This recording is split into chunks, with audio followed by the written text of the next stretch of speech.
اچھا تو میں نے سوچا پاکستان جا کے میں بھی ایک ایسا کام کروں گی، اور سوشل ورک کے طور پہ جو بیگمات ہیں وہ ہیلپ کریں گی، اور ہم بھی ایک ایسا ڈونیشن کا ادارہ چلائیں گے، اور جو پیسے آئیں گے وہ ہم بھی اسی طرح ہاسپٹل میں کوئی نہ کوئی چیز لے کے دے دیا کریں گے۔ جی ہاں، یہ میرا ارادہ تھا۔ پھر جب میں نے پریکٹیکل دنیا میں قدم رکھا، سب سے پہلے کہ ہال کا کرایہ کہاں سے آئے گا، نمبر 2 ہمارے ہاں تو جو بیگمات ہے موسٹلی، سب تو نہیں میں کہتی 100% تو نہیں، لیکن موسٹلی جو بیگمات ہے وہ parties, coffee parties, dinner parties, lunch parties, high tea, low tea, medium tea, اور ڈیزائنرز کپڑے، اور اس میں بہت خوشی محسوس کرتی ہیں۔ ان کا مصروف ترین ٹائم ہی ہے، تو کوئی بھی والنٹیئر کرنے کو تیار نہیں بھی، ان کا یہی کہنا تھا کہ کس کے پاس اتنا ٹائم ہے کہ وہ وہاں جا کے سارا دن بیٹھے۔ حالانکہ ہر عورت ہر روز نہیں بیٹھتی، ان کے دن مقرر ہوتے ہیں، کسی دن کسی کا، کسی دن کسی کا، یہ ہے۔ تو اس طرح سے وہ میں اپنے ارادے کو پایا تک نہیں پہنچا سکی، حالانکہ بڑی آئیڈیل سچویشن تھی۔ وہ سفید پوش لوگ جو ہے نا، وہ اپنا بھرم بھی قائم رکھ لیتے ہیں اور اپنی خواہشیں بھی پوری کر سکتے ہیں۔ اینی ہو، اس کے علاوہ یہاں بہبود میں اس طرح کا بھی ایک ونگ ہے جس میں لوگ اپنے گھر کی فالتو چیزیں جو ہے بہت اچھی حالت میں بھی ہوتی ہیں، بعض تو بالکل برانڈ نیو ہوتی ہیں اور پیکٹ میں بند ہوتی ہیں، وہ لا کے جمع کر دیتے ہیں۔ بہبود والے اس کے اوپر تھوڑی سی قیمت لگاتے ہیں، جو بھی قیمت مقرر ہوتی ہے اس کی وہ لگاتے ہیں، اور اچھے بھلے لوگ بہبود کا جب فن فیئر ہوتا ہے تو اچھے لوگ بھی میں نے وہاں پہ خریدتے ہوئے دیکھے، اور اس طرح کی ڈونیشنز کے کام ہر ادارے میں چل رہے ہوتے ہیں، افواہ میں بھی اسی طرح کا ہے۔ لیکن وہ صاحب جس بری طرح اس ایکٹ کو بیان کر رہے تھے کہ لگتا تھا پتہ نہیں آرمی چیف کی وائف نے کیا دنیا سے کوئی بہت الگ ہٹ کے کوئی ایسا کام کر دیا ہے جو کہ نہیں کرنا چاہیے، جو کہ کسی طرح بھی قابل قبول نہیں ہے۔ مجھے حیرت ہوئی کہ کچھ لوگ اعتراض برائے اعتراض کے کتنے شوقین ہوتے ہیں، ان کو کوئی دنیا کی اچھی سی اچھی چیز بھی آپ بتا دینا، وہ اس میں سے بھی کوئی نہ کوئی نقطہ، کوئی نہ کوئی اعتراض، کوئی نہ کوئی پوائنٹ، کوئی نہ کوئی حجت نکال لیں گے۔ تو میں ابھی سے کہہ رہی تھی کہ میں اس کے بارے میں ایک ولاگ آج ضرور بناؤں گی۔ صبح سے تو مجھے ٹائم ہی نہیں ملا، کچن سے آپ کو پتہ ہے، اور دوسرے گھر کے کاموں سے آج میں کہیں باہر بھی نہیں نکلی، کہیں میں کوئی گروسری وغیرہ کے لیے بھی نہیں گئی۔ آج باہر چونکہ بیٹھے ہوئے تھے ہم دوپہر کو لنچ کے بعد، تو مالی آج پہلی دفعہ میں نے کافی دنوں بعد دیکھا۔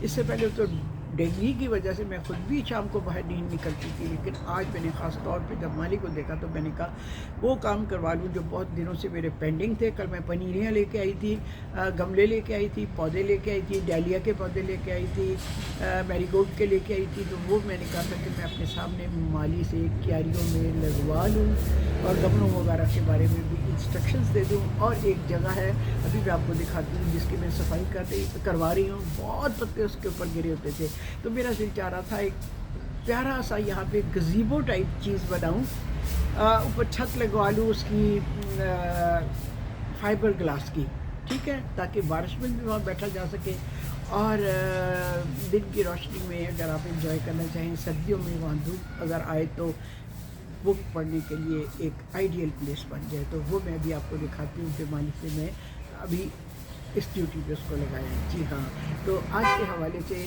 اعتراض برائے اعتراض کے عنوان پر میں نے کہا میں آپ سے کچھ بات کر لوں، اپنے ذہن کو اس طرح کی غلط سوچوں سے ڈسٹ بن نہ بنائیں، بلکہ غلط سوچوں کا اسے ڈسٹ بن بنا دیں۔ اگر دماغ میں کوئی نیگیٹو سوچیں آتی بھی ہیں تو آپ اس ڈسٹ بن میں اس کو ڈال دیں، ٹھیک، اور اپنے ذہن کو خوبصورت چیزوں سے، پازیٹیو چیزوں سے ذہن کے گارڈن کو مہکائیں۔ جی، اگر ذہن میں کوئی نیگیٹو چیزوں کو آپ پالتے رہیں گے تو اس کا حال وہی ہوگا جیسے کسی گارڈن کو بالکل اس کی دیکھ بھال نہ کی جائے تو اس میں کانٹے اور خود جھاڑیاں جو ہے اگنا شروع ہو جاتی ہیں۔ جی ہاں، تو یہ آج کی چھوٹی سی بات تھی جو فرسٹ ٹائم میں نے یہاں باہر لان میں بیٹھ کی تھی، ساتھ ساتھ میں مالی سے کام بھی کروا رہی ہوں، اور اس کے ساتھ ہی میں نے سوچا کہ میں اعتراض برائے اعتراض، حجت برائے حجت کے چھوٹا اسے پوائنٹ پر آپ سے ڈسکس کروں کہ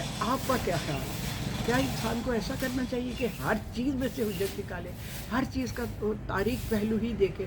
میری ایک دوست بھی ہیں جن کو دنیا کی پازیٹیو ترین بات بھی آپ بتا دیں وہ اس میں سے بھی کوئی نہ کوئی پوائنٹ وہ نکال لیں گی. زندگی کی ہر آسائش حاصل ہونے کے بعد سارا وقت وہ زمانے سے، ماحول سے، ہر چیز سے وہ شکی رہتی ہے. اور بس بہت کوشش کی ہے ان کے ذہن کو پازیٹیو وے کی طرف لانے کے لیے، لیکن ان کا ذہن نہیں بدلتا. زندگی کی محرومیاں انہیں ازبر ہیں، لیکن زندگی کی جو نعمتیں حاصل ہیں ان کا ذکر ان کے منہ سے کبھی نہیں نکلتا. اللہ تعالیٰ رحم کرے ایسے لوگوں پر. ان کے شب و روز جو ہے وہ اتنے تکلیف دہ ہیں کہ سن کے انسان کہتا ہے کہ اللہ میاں کسی کو اس عذاب، اس اذیت میں مبتلا نہ کرے. لیکن اللہ میاں تو کسی کا بھی برا نہیں چاہتے. اللہ میاں تو آپ کی ہر بات پہ آپ کی بھلائی چاہتے ہیں. آپ خود ہیں جو اپنی زندگی کو اپنی سوچوں کے ہاتھوں اس طرح مزریبل بنا لیتے ہیں. جی ہاں، اس کے ساتھ ہی اب میں آپ سے اجازت چاہتی ہوں. اب ذرا میں فاروق کو دیکھ لوں کہ وہ اس وقت کیا کر چکا ہے جو جگہ میں نے اسے بتائی تھی بنانے کے لیے. ٹھیک ہے، اوکے، اللہ حافظ.